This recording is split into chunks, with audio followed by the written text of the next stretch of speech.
faut quand même signaler que la priorité pour la ville d'Uvira, c'est la sécurité. Et qu'en tant que société civile, nous avons été obligés de venir voir l'autorité, afin qu'on puisse discuter sur les différents problèmes qui gangrènent dans la ville d'Uvira. Et vous allez voir, on se réveille le matin, on apprendra que certains bureaux d'abord sont fermés de l'État, mais aussi vous apprendrez qu'on a tué des gens.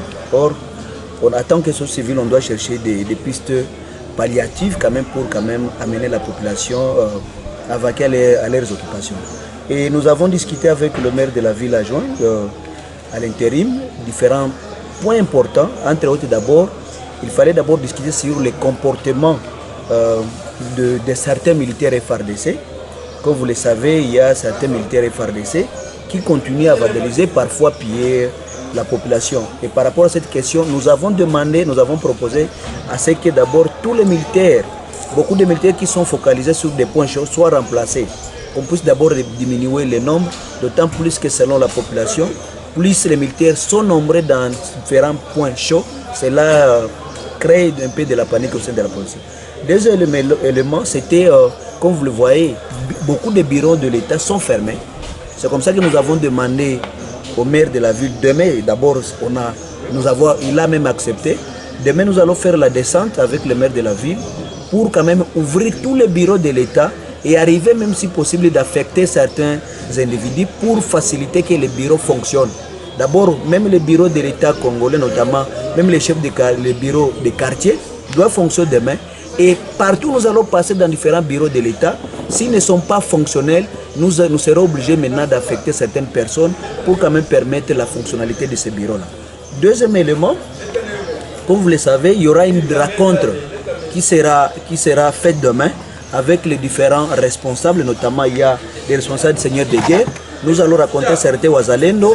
Nous serons avec les colonels en intérim, celui du secteur opération AI, pour discuter sur le fonctionnement de la ville d'Uvira. Comme vous le savez, beaucoup de bureaux ont été vandalisés, mais ce qui est très important, c'est ce que nous devons maintenant faire pour permettre le fonctionnement de ces différents bureaux. Mais il faut signaler que beaucoup de bureaux n'ont pas été vandalisés. Et je prends par exemple le DGDA, OCC et d'autres bureaux. Donc ce qui est très important, et si là où il y a des bureaux, les bureaux qui ont été vandalisés, nous allons les remplacer, c'est-à-dire il y aura des chaises que nous allons mettre, l'essentiel, que ça soit réalisé, donc ça soit fait par des animateurs qui seront affectés demain. Donc ce qui est très important, c'est de chercher d'abord les animateurs qui seront présents et qui vont faire fonctionner les bureaux de l'État. Nous n'allons pas attendre, vous savez ce qui se passe au niveau de la frontière, il y a des gens qui mettent de l'ordre pendant qu'ils ne sont pas appropriés de le faire. Or, nous, notre souci, nous voulons que Kinshasa puisse comprendre qu'il y a des gens qui sont restés à Uvira et qui sont déterminés pour travailler, pour quand même amener l'État congolais de continuer à fonctionner. Et là, je profite pour le dire, ça a été un grand regret parce que les gens qui sont partis laisser la ville d'Uvira et ont créé de la panique, c'est une désolation totale. Mais ce qui est très important, demain nous avons un grand travail, notamment comme je l'ai dit, d'abord c'est rassurer que tous les bureaux de l'État fonctionnent à Uvira.